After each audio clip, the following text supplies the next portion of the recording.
Bom dia, minhas irmãs e meus irmãos do Centro Espírita Ceareiros da Luz, a nossa Vila Planalto. É uma satisfação, mais uma vez, podermos comungar de alguns sentimentos e algumas palavras relembrando o nosso Mestre Jesus. Para o início da nossa reunião, vamos ler um trecho do livro Um Minuto com Jesus, que o médium Ariston Teles, que partiu esse ano para o mundo espiritual, psicografou, ditado por Carlos Torres Pastorino.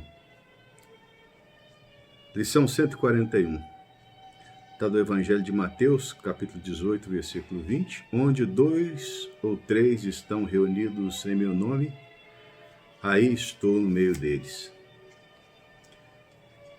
E assim disse Pastorinho sobre o tema. É um reconforto saber que ele, o Mestre, está em pensamento junto daqueles que se reúnem para pensar, falar e trabalhar em torno do seu Evangelho. Você pode sentir a presença espiritual do Mestre, nada mais gratificante. É só aprimorar a sensibilidade. Desenvolva essa percepção. Emissários da luz que se espalham por toda parte, ligam seus corações devotados ao bem. Se você pertence a um grupo espírita harmonioso e bem orientado, essa possibilidade é maior. Ponha o Cristo no centro das suas atividades. E é sempre bom, em fechando os nossos olhos, lembrarmos mais uma vez do meigo Rabi da Galileia, com a sua suavidade, com a sua palavra eivada de amor, e é a ele que nós recorremos nesse momento para que possamos, conectados no pensamento universal, alcançá-lo, e com isso alcançando ao nosso Pai Celestial. E é por isso, Mestre Jesus, que é em vosso nome, em nome da cúpula espiritual da Casa Espírita Ceareiros da Luz e, sobretudo, em nome de Deus, que nós pedimos a permissão para darmos por iniciado a reflexão do seu Evangelho. Que assim seja, graças a Deus. Os tempos são difíceis, né? Em que nós não temos aquela possibilidade de ter lá a nossa grande maestrina Ione, com seus acordes, naquela preparação maravilhosa da reunião espírita lá nos Ceareiros da Luz, e tantos outros que estão ali, né, sempre harmonizando, né, e faz uma falta danada aquele momento, mas eu tenho certeza que nós colocamos uma música de fundo que vai nos auxiliar nessa reflexão. Nós escolhemos hoje, nesses minutos que nos foram concedidos, fazer uma análise do capítulo 5 do Evangelho segundo o Espiritismo, cujo título é Bem-aventurados os aflitos. É um extrato do Sermão da Montanha, em que Jesus nos coloca, acima de tudo, uma conceituação das aflições. E essa conceituação que o Cristo coloca, o entendimento fica às vezes muito distante do que significa ser aflito, do que significa experimentar a aflição. Porque naquela oportunidade, ali às margens do Lago de Genezaré, o Cristo queria levar aquelas pessoas que experimentavam nas suas vidas os mais diversos tipos de infortúnios, uma mensagem que, se tivessem a capacidade de entender essas aflições e confiar em Deus, eles haveriam de, num momento futuro, serem aliviados. E o interessante é que, nesse contexto, ele coloca para o momento seguinte. E nós poderíamos até traçar um paralelo dessas aflições com os dias que nós estamos a viver, em que o mundo experimenta através dessa pandemia uma possibilidade nova, né? E que muitas criaturas não têm certamente a capacidade ainda de entender esse momento. A espiritualidade tem nos dito já de longa data que haveria necessidade de nós experimentarmos tempos novos na Terra, onde aqueles que buscam obter a supremacia sobre os seus iguais, de modos totalmente adversos àqueles pregados ou apregoados no Evangelho de Jesus, haveriam de ser retirados, né? E por mais que nós busquemos nas Escrituras esse anúncio dos tempos novos, quando nós somos acometidos dessa pandemia, basicamente as aflições, né, elas nos levam apenas a alguns, né, ao desespero, à desesperança, sendo que o olhar que nós deveríamos ter é justamente outro, né?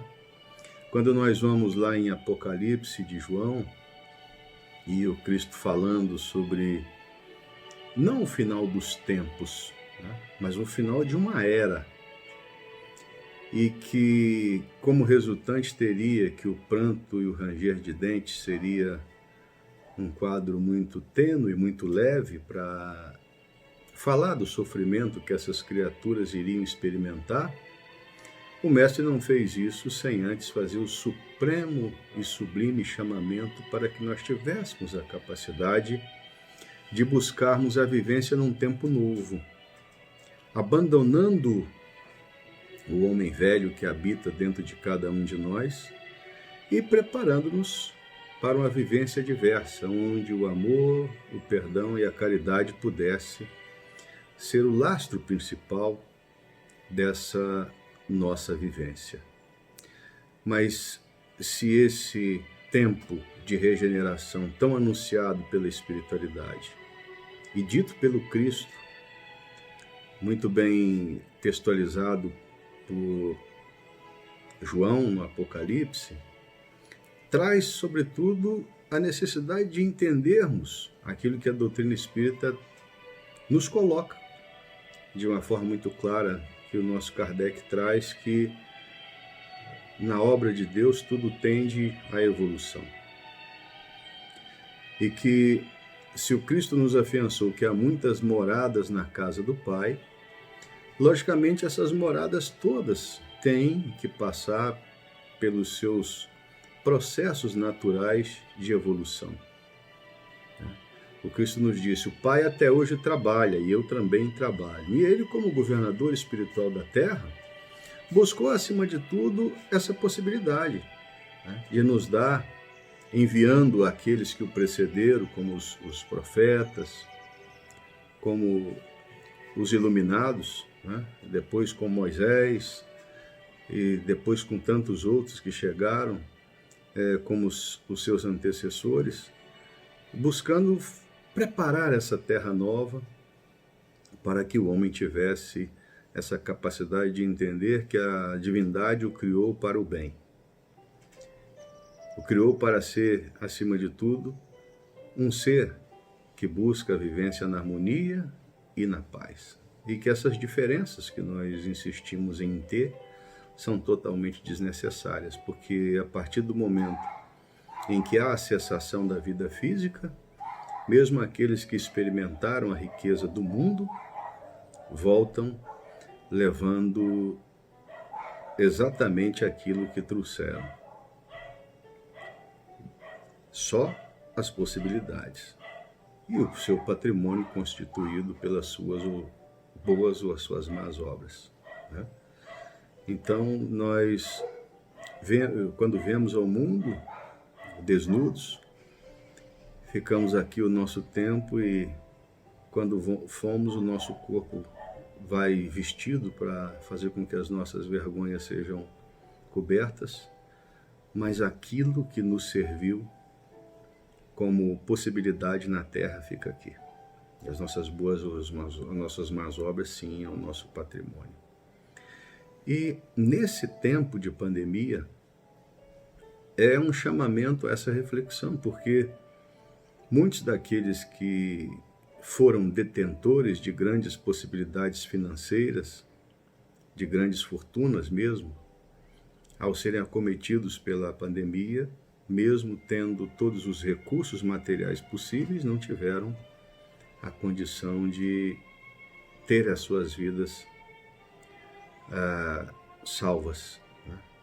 Então, dando mais uma vez aquele chamamento que nós somos seres que temos uma perecibilidade muito grande e que ninguém de nós sabe a hora do nosso retorno ao plano espiritual.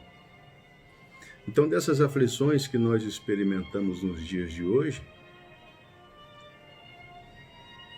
quantas são aquelas que realmente deveriam fazer parte das nossas vidas? Porque aquele que teme justamente pelos seus equívocos, aquele que está ainda enraizado na questão terrestre, da posse, e essa posse no seu sentido mais amplo, na posse de pessoas com sentimentos doentios, na posse de fortunas, das quais nós somos apenas depositários momentâneos, na posse das nossas verdades religiosas, quase sempre equivocadas. Então, essa briga por essa posse daquilo que nós acreditamos ser nosso, quando na realidade é um empréstimo temporário que o nosso Pai Celestial nos concede. E essa posse, ela tem, desde sempre, feito com que muitas criaturas experimentem as aflições. Porque quantos são aqueles que, buscando a defesa das suas fortunas, perdem excelentes oportunidades de doarem. E esse doar significa ter a capacidade de ver que quantos são aqueles que não experimentam as possibilidades que nós temos. De buscar, de vez em quando, dar uma olhada naquele guarda-roupa que nós descobrimos, aquela roupa que há anos não vestimos, mas que temos a consciência que tem muitas criaturas com seus corpos desnudos por aí. E o chamamento do Mestre está lá. Todas as vezes que vestistes a um desses pequenos, é a mim que o fazeis. Nós temos nos furtado a possibilidades sem conta e experimentamos as aflições por isso. Porque como aquela pessoa que busca apenas a previdência desnecessária, não, eu não vou doar porque pode ser que algum dia eu precise. Ora, nisso, alguns exemplos como Francisco de Assis, que recomendava aos seus confrades que evitassem de andar com 2 túnicas por 2 motivos. Uma, que o peso seria desnecessário e deteria a marcha para chegarem até o local em que alguém estivesse necessitando deles. E o segundo, porque alguém poderia estar passando frio. Então, esse exemplo de Francisco de Assis é um dos que faz com que nós reflitamos um pouco mais. Nesse momento, com certeza, nós temos a nossa cidade, sob algumas pontes, algumas criaturas que ainda não tiveram a capacidade de se alimentar hoje. E talvez não o tenham feito ontem. Mas muitos de nós, ao invés de ajudarmos nas aflições alheias, preferimos fazer julgamentos equivocados, como, por exemplo, se ele está nessa situação, é porque deve merecer. Sim, então nós julgamos que os filhos de Deus não merecem o nosso cuidado, o nosso zelo. Então, antes do julgamento, é sempre bom perguntar, né? Tá aí, no meu lugar, faria Jesus como? Talvez essa pergunta nos auxiliasse um pouco mais. Ah, mas se eu ajudar, essa pessoa de repente vai se acomodar e não vai buscar sair dessa situação. Não. O raciocínio que o cristão deveria ter é o seguinte: faze todo o bem que puderes. Desincumbe-te da sua consciência te cobrar depois do dia de amanhã. Porque aquele, se eu pudesse, que é muito dito pelos nossos irmãos que desencarnam, se eu pudesse retornar, eu faria tudo diferente. E a nós, os espíritas de hoje, somos detentores de conhecimentos que nos dão uma responsabilidade muito grande, porque foi dito pelo nosso Mestre Jesus que muito será pedido àquele que muito foi dado. E nós temos muito. Então a nós não será possível, quando retornarmos à verdadeira pátria, que é a pátria espiritual, alegarmos que nós não sabíamos. Então muito será pedido àquele que muito foi dado, em possibilidades e em conhecimentos. E nós sempre gostamos de recordar de uma passagem que está no livro Meus Pedaços de Espelho, da nossa irmã Marlene Nobre. Ela buscou as principais obras que foram escritas sobre Francisco Cândido Xavier e buscou dar, ela mesma, uma visão da sua vivência com Chico. Né? Porque quando ele chegou em Uberaba, no ano de 1959, a nossa irmã Marlene era estudante de medicina, juntamente com o Valdo Vieira. E ela foi muito tocada, né, quando, na primeira visita, ou na primeira vez que ela se assenhorou da presença de Francisco Cândido Xavier, que ela conhecia por nome, ele já a chamou pelo nome e disse que eles teriam uma missão de 4 anos. 4 anos apenas. Era o tempo que ela estava para terminar a faculdade de medicina, e depois ela se mudou com seu esposo Freitas Nobre para o estado de São Paulo, onde foi médica, foi presidente da Associação Médica Espírita do estado de São Paulo, enfim. E nessa obra, Meus Pedaços de Espelho, ela fez uma pergunta a Francisco Cândido Xavier num dia depois de uma visita a uma comunidade carente, lá do bairro do Pássaro Preto, onde tinha o memorável evangelho A Sombra do Abacateiro. E ela chegou depois com o Chico e perguntou a seguinte frase: Chico, o que é que te deixa triste?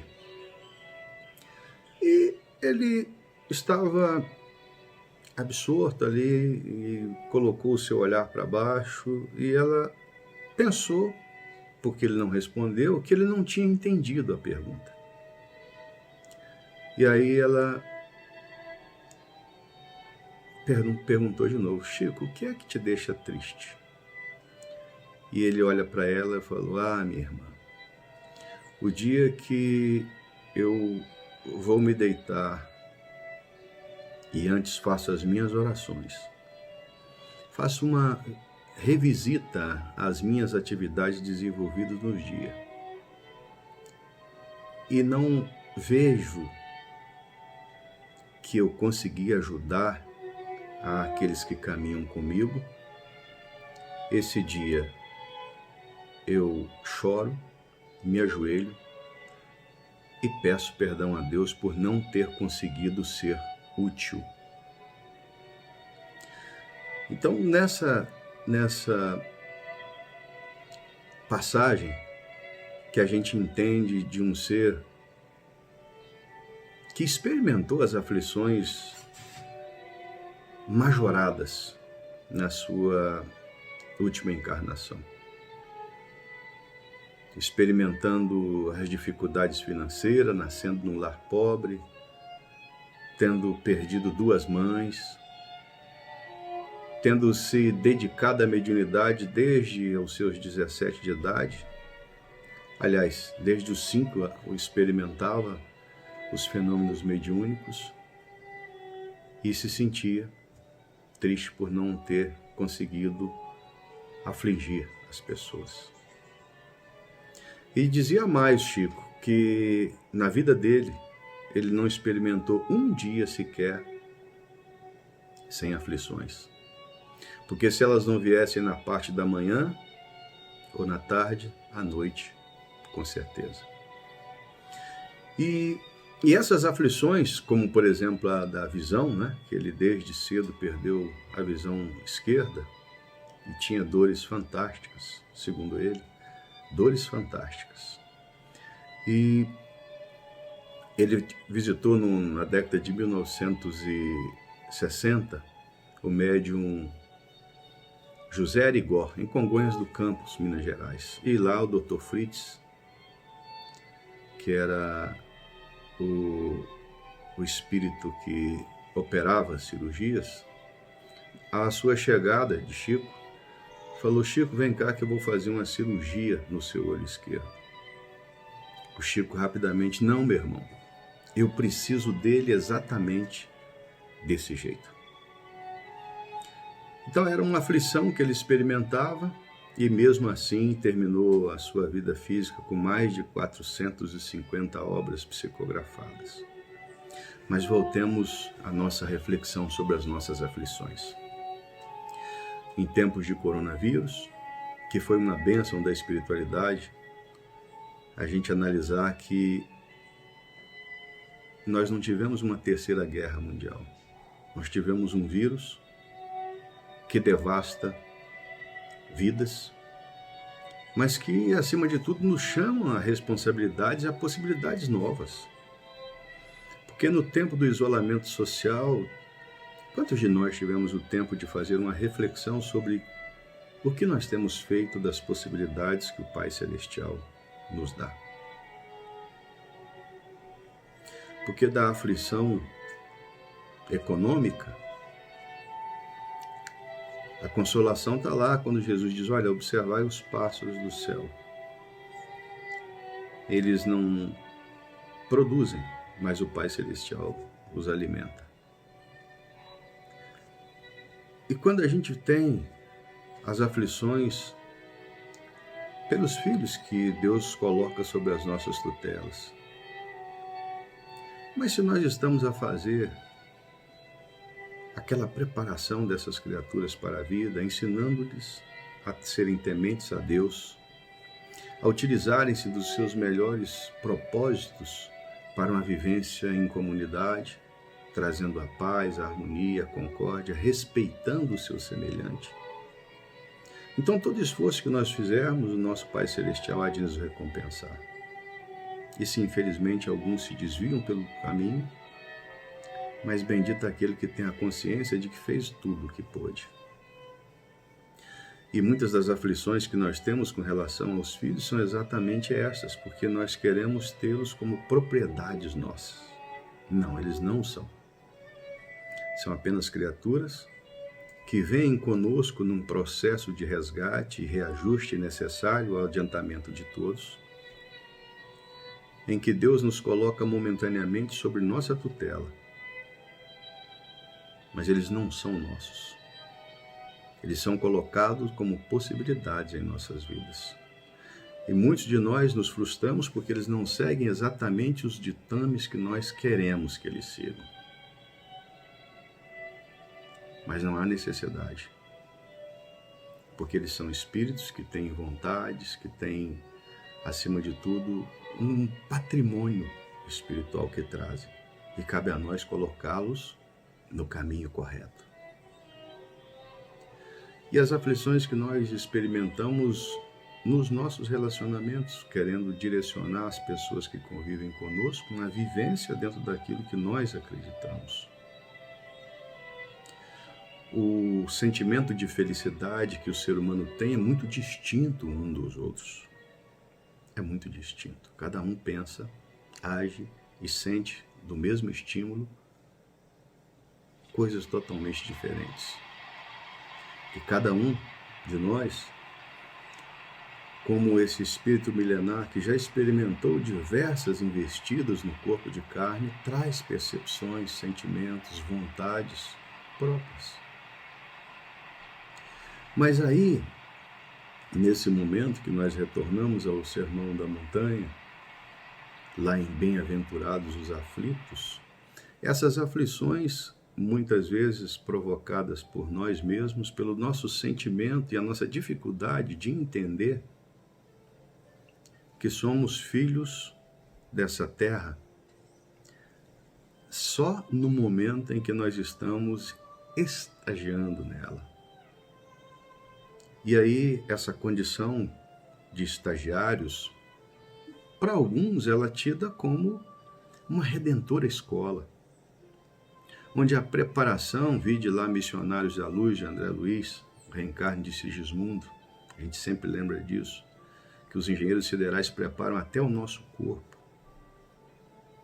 contextualizam-nos no lar que nós devemos estar e com as pessoas que nós necessitamos caminhar. Então, é um processo que essa nossa estada temporária pode ser uma grande escola, onde nós aprendemos e apreendemos esses ensinamentos, trazendo-os para as nossas vidas, buscando Cristo como modelo e livrando-nos do peso desnecessário dos sentimentos do egoísmo, da cupidez, da avareza. Muitos de nós, infelizmente, e aí somos os que experimentamos mais aflições, consideramos a Terra como uma prisão, apenas tendo a possibilidade de apontar os males que nós conseguimos ver. Está lá o argueiro no olho do outro, mas a trave que está no nosso a gente não vê. Então, muitos de nós estamos a reclamar do mundo em que vivemos. Mas quão pouco temos feito para tornar esse mundo melhor? E outros de nós têm a Terra de possibilidades mil como um hospital,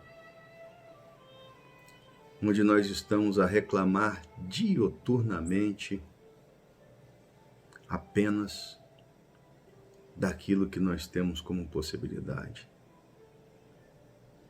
Quando o Emmanuel disse para o Chico, quando ele reclamou do olho esquerdo, que ele tinha o direito, e ele fez o que fez, nós temos hoje aí quantos de nós reclamando: ah, meu cabelo não é bom, não tenho disposição para o trabalho, mas tem trabalho, e quantas outras coisas.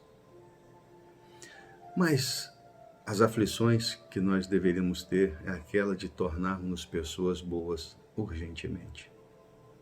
E que o Cristo de Deus, no seu modelo de amor, possa nos dar essa vontade de prosseguir. E para encerrar, nós gostaríamos apenas de pedir ao Jesus de bondade e misericórdia infinita, aos nossos anjos guardiões, aos obreiros do bem, que todos os lares dos ceareiros da luz sejam visitados e levados às bênçãos da saúde, da harmonia, do equilíbrio e da paz. Jesus, faça com que a sua misericórdia caia sobre todos nós que ainda insistimos em não caminhar de acordo com o vosso evangelho de amor. E que a sua luz e a sua paz seja conosco, com aqueles que padecem, com todos os aflitos e com toda a humanidade. E é em seu nome, Senhor, em nome dos obreiros do bem e, sobretudo, em nome de Deus, que nós agradecemos por essa reflexão e que possamos todos ter um excelente dia. Que assim seja, graças a Deus. É uma satisfação me dirigir a vocês mais uma vez e gostaríamos que todos estivéssemos em paz. Até mais. Que Deus abençoe a todos.